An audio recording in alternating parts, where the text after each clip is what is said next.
Normal दही बाइगण तो बनई थिबे हेले मसला दिया दही बाइगण केबे भी बनई नथिबे। नमस्कार, मयूरभंजा झील किचन चैनल को आपण मानक अनेक अनेक स्वागत। प्रथमे आम बाइगण को नहीं बाइगण भल भाव धोई काटी नवा। आपण बाइगण को जो शेप्रे चाहिए काटी पारे। एइटी मु गोल भाव में काटी मझिर टिके टिके छेद कर देकी मसला ता भीतर पशिबा को बहुत सुविधा हम। मसला रे आमे नहींचे जीरा गुंड, धनिया गुंड, हलदी गुंड, लुण, लंका, कुकिंग ऑयल दे भल भाव में मिसई न। एबे गोटे तावा नवा। तावा गरम होला परे तेल दबा। तेल गरम होगा पर बैगण को मैग्नेट कर रखिथिबा ताकू दबा। किसी समय घोड़े घोड़े एमती रेड पड़ी भाजवा।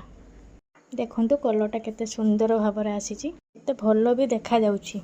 एबे दही नवा, किछि चीनी दबा। चीनीटा ऑप्शनल अछि, पाले देबे नहले लाइन। ब्लैक सॉल्ट दबा, टिके कलर पाए हलदी गुंड, लंका गुंड दे किछि समय एटाको घोल करबा। दही हमर प्रस्तुत होउची। वीडियोटी यदि आपण मानकु भल लागि थाए लाइक, कमेंट, शेयर, सब्सक्राइब करिवे। चैनल ले नुआ थिले सब्सक्राइब करिवे। एबे दही हमर मैग्नेट पूरा हेई गलानी। तापर जो भाजी रखिथिले बाइगण सेइथिरे दबा। गैस टी को मीडियम टू स्लो रखिथिबा। धीरे धीरे करी दही को दबा। एबे गैस टी को ऑफ कर देबे। एबे देखंतु टिके टिके दही फुटुची। एबे बंद कर दबा गैस। गोटे छुंको प्रस्तुत करिवा। छुंको पाई आमे नेजे तेल, भुसुंग पत्र, पंच फुटुण, सुखिला लंका, हेंगू, किछि कलर पाई लंका गुंड, काश्मीर रेड चिली। एबे गैस टी को बंद कर दबा।